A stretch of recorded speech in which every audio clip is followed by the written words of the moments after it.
ಆಯ್ತಾ ಇದೆ. ಅದರಲ್ಲೂ ಮೈಸೂರು ನಗರದಲ್ಲಿ, ಮೈಸೂರು ಜಿಲ್ಲೆಯಲ್ಲಿ ಆಗ್ತಾ ಇರೋದು ನಮ್ಗೆಲ್ಲರೂ ಬೇಸರ ತರುವಂಥ ಸಂಗಾತಿ. ನಾವು ಅವ್ರು ಕೊಟ್ಟಿರುವಂಥ ಕೊಡುಗೆಗಳನ್ನ ಆಧರಿಸಿ ಅವ್ರ ಹೆಸರನ್ನ ನಾಮಕರಣ ಮಾಡಬೇಕು ಅಂತ ಹೋದಂಥ ವಿಚಾರವಾಗಿ ಈಗಾಗಲೇ ತಾವೆಲ್ಲರೂ ಗಮನಿಸ್ತಾ ಇದ್ದೀರಿ. ಯಾರ್ಯಾರು ವಿರೋಧ ಮಾಡ್ತಾ ಇದ್ದಾರೆ, ಏನಕ್ಕೆ ವಿರೋಧ ಮಾಡ್ತಾ ಇದ್ದಾರೆ ಅಂತ. ಕನಕದಾಸರು ಹಾಕೊಟ್ಟಂಥ ಕೀರ್ತನೆಗಳನ್ನ ಅವ್ರು ಕೇಳಿಬಿಟ್ರೆ ಅವ್ರು ಯಾರು ವಿರೋಧ ಮಾಡ್ತಾ ಇದ್ದಾರೆ ಅವರೆಲ್ಲರೂ ಸಮಾಧಾನವಾಗಿ ಸುಮ್ಮನಿರ್ತಾರೆ ಅಂತ ಅನ್ನೋದು ನನ್ನ ಭಾವನೆ. ಹಾಗಾಗಿ ನಾವು ಕನಕದಾಸರು ಕೀರ್ತನೆಯನ್ನ ಅನುಸರಿಸಿ ಕನಕದಾಸರು ಏನು ನಮಗೆ ಕೊಟ್ಟಿರುವಂತಹ ಆ ಮಾರ್ಗದರ್ಶನದಲ್ಲಿ ನಾವೆಲ್ಲರೂ ನಡೆಯೋದ ಕನಕದಾಸರ ಜಯಂತ್ಯೋತ್ಸವನ ನಾವು ಅರ್ಥಪೂರ್ಣವಾಗಿ ಪ್ರತಿ ವರ್ಷ ಆಚರಣೆ ಮಾಡ್ತಾ ಇದ್ದೀವಿ. ಅವರ ಆಪಟ್ಟ ಕಾಲದಲ್ಲಿ ನಾವೆಲ್ಲರೂ ಸಾಗರ ಅಂತ ಹೇಳಿ ಆ ತೊಂದರೆಗಳನ್ನ ನಿವಾರಿಸ್ಕೊಳ್ಳಿಕ್ಕೆ ಆದರೂ KSRTCನಲ್ಲಿ ಕೂಡ ನಾನಾ ರೀತಿಯ ತೊಂದರೆಗಳು, ಕಿರುಕುಳಗಳೆಲ್ಲ ಹಿಂದೆ ನಡೆದಿದ್ದಾವೆ. ಕೆಲಸದ ಒತ್ತಡಗಳನ್ನ ತಾಳಲಾರದೆ ಕೆಲಸ ಬಿಟ್ಟು ಹೋಗ್ತಕ್ಕಂಥ, ಆತ್ಮಹತ್ಯೆ ಮಾಡ್ಕೊಳ್ತಕ್ಕಂಥ ಪರಿಸ್ಥಿತಿಗಳು ಕೂಡ ನಿರ್ಮಾಣ ಆಗಿದೆ. ಅದನ್ನು ನಿವಾರಿಸ್ಕೊಳ್ಳೋ ದೃಷ್ಟಿನಲ್ಲಿ ಸಂಘಟನೆಗಳಾಗ್ತಾ ಇದ್ದಾವೆ. ಕನಕದಾಸರ ಹೆಸರಿನಲ್ಲಿ ಒಂದು ಜನಾಂಗ ಒಗ್ಗಟ್ಟಾದರು ಅಂತ ಹೇಳಿದ್ರೆ ಇನ್ನೊಬ್ಬರು ಯಾರನ್ನ ದ್ವೇಷಿಸ್ತೀವಿ ಅಂತಲ್ಲ, ಅವ್ರನ್ನೂ ಕೂಡ ಪ್ರೀತಿಸ್ತಕ್ಕಂಥ ಕೆಲಸ ಸಂಘಟನೆ ಆಗಿ, ಸಂಘಟನೆ ಮುಖಾಂತರ ಸಮಸ್ಯೆಗಳನ್ನ ಪರಿಹಾರ ಮಾಡಿಕೊಳ್ಳಿಕ್ಕೋಸ್ಕರ ಸಂಘಟನೆ ಆಗ್ತಕ್ಕಂಥದ್ದು. ಆ ಸಂಘಟನೆಯ ಮುಖಾಂತರ ನೌಕರರ ಸಮಸ್ಯೆಗಳನ್ನ ತೀರಿಸೋದಕ್ಕೆ ಬಹಳ ಶಕ್ತಿಯುತವಾಗಿ ಯೂನಿಯನ್ಗಳ ಕೆಲಸಗಳು ಮಾಡ್ತಾ ಇದ್ದಾರೆ. ಯಾಕೆ ಅಂತ ಹೇಳಿದ್ರೆ ಸಾರ್ವಜನಿಕ ಸಂಸ್ಥೆಗಳಲ್ಲಿ ಅನೇಕ ಸಮಸ್ಯೆಗಳು ಬರ್ತವೆ, ಅದನ್ನೆಲ್ಲ ನಿವಾರಿಸ್ಕೊಳ್ತಕ್ಕಂಥ ಕೆಲಸಗಳು ಕೂಡ ಆಗಬೇಕಾಗುತ್ತೆ. ಆ ರೀತಿ ಒಂದು ಸಂಘಟನೆಗಳಲ್ಲಿ ಅನೇಕ ಒಬ್ಬ ನ್ಯಾಯಯುತವಾದಂಥ ನೌಕರರ ನಾಯಕರಿಗೆ ಅವಕಾಶಗಳಾಗ್ತವೆ. ನಮಗೂ ಅನೇಕ ಸಮಸ್ಯೆಗಳು ಬರ್ತಾ ಇರ್ತಾರೆ. ನಾವು DC ಅವರಿಗೆಲ್ಲ ಫೋನ್ ಮಾಡ್ತಾ ಇರ್ತೀವಿ, ನೋಡಿ ಇವ್ರದ್ದೇನೋ ಸಮಸ್ಯೆ ಪರಿಹಾರ ಮಾಡಿ, ಅದು ಮಾಡಿ ಅಂತ ಹೇಳ್ತಾರೆ. ಆ ಮುಖಾಂತರ ನೌಕರರ ಒಂದು ಸಂಘಟನೆಗೆ ಬಲ ಬರೋ ದೃಷ್ಟಿಯಿಂದ ಸಂಘಟಿತರಾಗ್ತಕ್ಕಂಥದ್ದು. ಹಾಗೆ ಕನಕದಾಸರ ಜಯಂತ್ಯೋತ್ಸವ ಮಾಡ್ತಾ ಇದ್ದೀರಿ. ಕನಕದಾಸರು ಕೂಡ ಜಾತಿಯಿಂದ ಹೊರಬರಬೇಕು ಅಂತ ಹೇಳಿದಂಥವ್ರು. ರಾಜಕೀಯ ಕಾರಣಗಳಿಗೆ ಜಾತಿಗಳು ಸಂಘಟಿತ ಆಗ್ತಾ ಇದ್ದಾವೆ. ಅದು ಅವರ ಸಮಸ್ಯೆಗಳನ್ನ ತೀರಿಸಿಕೊಳ್ಳಲಿಕ್ಕೆ ಅವರು ಕೂಡ ಮುಖ್ಯವಾಹಿನಿಗೆ ಬರಲಿಕ್ಕೋಸ್ಕರ ಸಂಘಟನೆ ಹೊರತು ಇನ್ನೊಂದರ ವಿರುದ್ಧ ಅಂತೂ ಅಲ್ಲ. ಆದರೆ ಅವರ ತತ್ವಗಳನ್ನ, ನಾವು ಕನಕದಾಸರ ತತ್ವಗಳನ್ನ ನಾವು ಯಾವತ್ತೂ ಆದರ್ಶವಾಗಿಟ್ಕೊಂಡು ನಾವು ನಡಿಬೇಕಾಗುತ್ತೆ. ಏನು ಜಾತಿ ಅಂತಕ್ಕಂಥದ್ದು ಅರ್ಥ ಇಲ್ಲ, ಕುಲವೆಂದು ಹೊಡೆದಾಡದಿರಿ ಅಂತ ಹೇಳಿದ್ರು ಅದನ್ನು ಬಿಟ್ಟು ಹೊರಬರಬೇಕಾಗಿದೆ.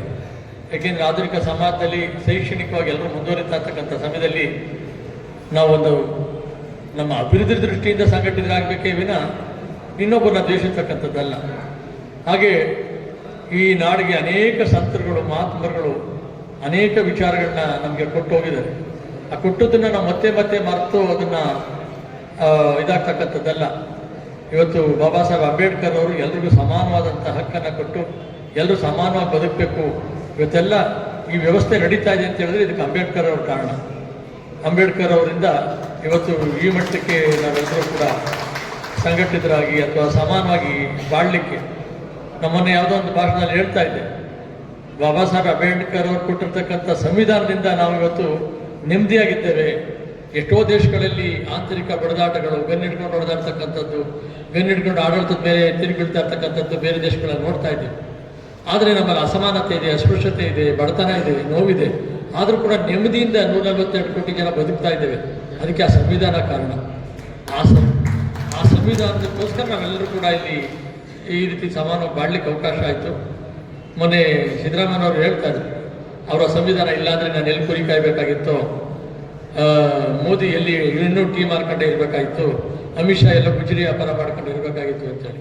ಸತ್ಯ ಅದು. ಯಾಕೆಂದರೆ ಅವ್ರನ್ನ ನೆನೆಸ್ಕೊಳ್ಬೇಕಾದಂಥದ್ದು. ಅದನ್ನು ಅಮಿತ್ ಶಾ ಅಸಹನೆನ ತಾಳಲಾರದೆ ಅಂಬೇಡ್ಕರ್ ಅಂತಾನೆ ಅಂತೇಳಿ ಅವ್ರು ಹೇಳಿದಂಥದ್ದು. ಅದರ ವಿರುದ್ಧ ಎಲ್ಲ ಕಡೆ ಪ್ರತಿಭಟನೆ ನಡೀತಾ ಇದೆ. ನಾಳೆ ಕೂಡ ಮೈಸೂರು ಬಂದ್ಗೆ, ನಾಡಿದ್ದು ಮಂಗಳವಾರ 7ನೇ ತಾರೀಕು ಮೈಸೂರಿನಲ್ಲೂ ಕೂಡ ಪ್ರತಿಭಟನೆ ನಡೀತಾ ಇದೆ. ಯಾಕೆಂತ ಹೇಳಿದ್ರೆ ಇದೆಲ್ಲ ಸಂಘರ್ಷಗಳು.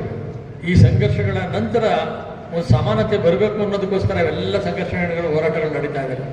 ಬಸವಣ್ಣವರು ಜಾತಿಯ ನಿರ್ಮೂಲನೆ ಮಾಡಬೇಕು ಅಂತ ಹೇಳಿದ್ರು. ಈ ಜಾತಿಯ ಒತ್ತಡ 12ನೇ ಶತಮಾನದಲ್ಲಿ ಎಷ್ಟು ಮಟ್ಟಿಗಿತ್ತು, ಕನಕದಾಸರ 15ನೇ ಶತಮಾನದಲ್ಲಿ ಯಾವ ಮಟ್ಟಕ್ಕಿತ್ತು ಅಂತಕ್ಕಂಥ ಯೋಚನೆ ಮಾಡಿದ್ದಾರೆ. ಕುವೆಂಪುರವರು ಕೂಡ ಸರ್ವಜನಾಂಗದ ಶಾಂತಿಯ ತೋಟ ಆಗಬೇಕು ಅಂತ ಹೇಳಿದಂಥದ್ದು. ಇವತ್ತು 4 ಗಂಟೆಗೆ ಇಲ್ಲೇ ಅವರ ಆದರ್ಶಂತೆ ಮಂತ್ರಮಾಂಗಲ್ಯ ಅಂತರ್ಜಾತಿ ಮದುವೆ ಆದವ್ರದ ಒಂದು ಕಾರ್ಯಕ್ರಮ ಕೂಡ ಮಾಡ್ತಾ ಇದ್ದೀವಿ 4 ಗಂಟೆಗೆ ಇದೇ ಹಾಲ್ನಲ್ಲಿ. ಅಂದರೆ ಇದೆಲ್ಲ ನಾವು ಒಂದು ಕಡೆ ವೈಜ್ಞಾನಿಕವಾಗಿ ಬೆಳಿಬೇಕಾದಂಥದ್ದು, ವೈಜ್ಞಾನಿಕವಾಗಿ ಸಮಾನತೆಯ ದಿಕ್ಕಿನಲ್ಲಿ ನಾವು ನಡಿಬೇಕಾದಂಥದ್ದು, ಮತ್ತು ಸಮಸ್ಯೆಗಳನ್ನ ತೀರ್ಲಿಕ್ಕೆ ಯಾವುದಾದ್ರು ಮುಖಾಂತರ ಒಂದು ಸಂಘಟನೆ ಆಗಬೇಕಾಗಿದೆ. 5 ಸಂಘಟನೆಗಳ ಮುಖಾಂತರ ಇವತ್ತು ಕೆಳವರ್ಗದವ್ರಿಗೂ ಕೂಡ ಅಧಿಕಾರ ಬಂದಂಥದ್ದು. ಒಂದು ಕಾಲದಲ್ಲಿದ್ದ ಒಂದೇ ಜನಾಂಗದ ಎಷ್ಟೆಷ್ಟು ಜನ ಎಮ್ ಎಲ್ ಎಗಳಾಗ್ತಿದ್ರು, ಆಮೇಲೆ ಜನ ಆಗ್ತಾ ಇದ್ರು. ಅಂಬೇಡ್ಕರ್ ಹೇಳಿದ್ದು ಅದೇ, ಅಧಿಕಾರ ಅಂತಕ್ಕಂಥದ್ದೇ ಈ ಪ್ರಜಾಪ್ರಭುತ್ವದಲ್ಲಿ ಮುಂದುವರಿಯೋದಕ್ಕೆ ಸಿಗ್ತಕ್ಕಂಥ ಒಂದು ಒಳ್ಳೆಯ ಅವಕಾಶ ಅಂತೇಳಿ. ಹಾಗಾಗಿ ಎಲ್ರಿಗೂ ಅವಕಾಶ ಸಿಗಬೇಕು ಅಂತಕ್ಕಂಥದ್ದೇ ಅವರ ಸಂವಿಧಾನದ ಉದ್ದೇಶ. ಹಾಗಾಗಿ ಎಲ್ರಿಗೂ ಸಮಾನವಾದಂಥ ಅವಕಾಶ ಸಿಗಬೇಕು ಅನ್ನೋಕ್ಕೋಸ್ಕರ ಈ ಸಂಘರ್ಷಗಳು, ಹೋರಾಟಗಳು, ಸಂಘಟನೆಗಳು ಎಲ್ಲ ಆಗ್ತಕ್ಕಂಥದ್ದು. ಹೀಗೆ ಕನಕದಾಸರು ಕೂಡ ಅವತ್ತೇನೆ 15ನೇ ಶತಮಾನದಲ್ಲೇ ಅನೇಕ ವಿಚಾರಗಳನ್ನ ಸಮಾಜಕ್ಕೆ ಕೊಟ್ಟರು. ಅವರು ರಾಮದಾನ ಚರಿತೆ ಅಂತಕ್ಕಂಥ ವಿಚಾರದಲ್ಲಿ ಅದರಲ್ಲಿ ಮೇಲು ಕೀಳು ಅನ್ನೋದರ ಸಂಘರ್ಷ, ರಾಗಿ ಮತ್ತು ಹಕ್ಕಿಗೆ ಹೋಲಿಸಿ ಅದನ್ನು ಇಡೀ ಆ ವಿಡಂಬನೆಯನ್ನು ಮಾಡ್ಕೊಂಡು ಬರ್ತಾ ಇದ್ದಾರೆ. ಆ ಥರ ಅವರು ಎಲ್ಲ ಅವರ ಸಾಹಿತ್ಯದಲ್ಲಿ ಬರ್ತಕ್ಕಂಥದ್ದು, ಅವ್ರ ಕಾವ್ಯಗಳಲ್ಲಿ ಬರ್ತಕ್ಕಂಥದ್ದು ಇದೇ ಸಮಾಜದ ಮೌಢ್ಯದ ವಿರುದ್ಧ ಹೋರಾಟ, ಇನ್ನೊಂದರ ವಿರುದ್ಧ ಹೋರಾಟ. ಈ ರೀತಿ ಹೋರಾಟದಿಂದ ಅವರು ಹೊಸ ಬೆಳಕನ್ನು ಚೆಲ್ಲಿದ್ರು. ಏನಾಗ್ತಾ ಇದೆಯಪ್ಪ ಸಮಾಜದಲ್ಲಿ ಅಂತ ಹೇಳಿದ್ರೆ, ಎಷ್ಟಂತ ದಾಸರುಗಳು ಯಾವ್ಯಾವ ವಿಚಾರಗಳನ್ನ ಹೇಳಿದ್ರು ಕೂಡ ಮತ್ತೆ ನಾವು ಹಳೆಯದಕ್ಕೆ ಹೊಂದ್ಕೊಳ್ತಾ ಇರ್ತೀವಿ.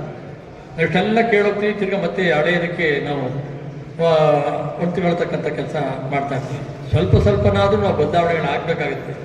ಎಲ್ಲರೂ ಪ್ರೀತಿಯಿಂದ ಕಾಣ್ತಕ್ಕಂಥ ಕೆಲಸಗಳು ಮಾಡಬೇಕಾಗುತ್ತೆ.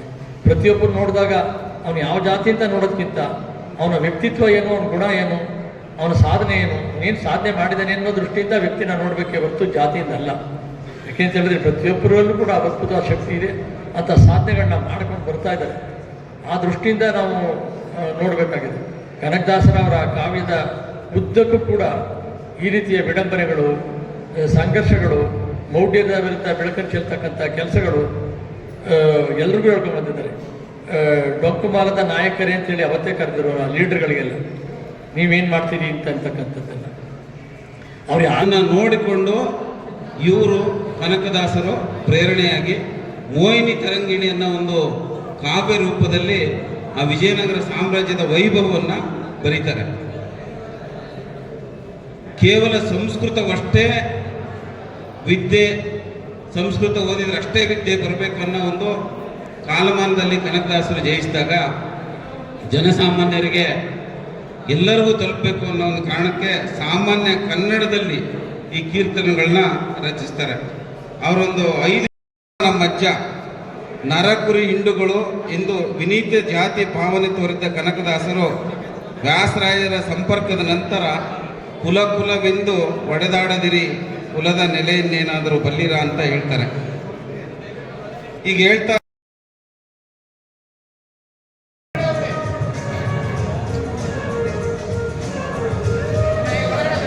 7 ವರ್ಷದಿಂದ ತುಂಬ ಅಚ್ಚುಕಟ್ಟಾಗಿ ಯಶಸ್ವಿಯಾಗಿ ಸಂಗೊಳ್ಳಿ ರಾಯಣ್ಣ ಕ್ರಿಕೆಟ್ ಪಂದ್ಯಾವಳಿಯನ್ನು ನಡೆಸಿಕೊಂಡು ಬರ್ತಕ್ಕಂಥ ಎಸ್.ಡಿ.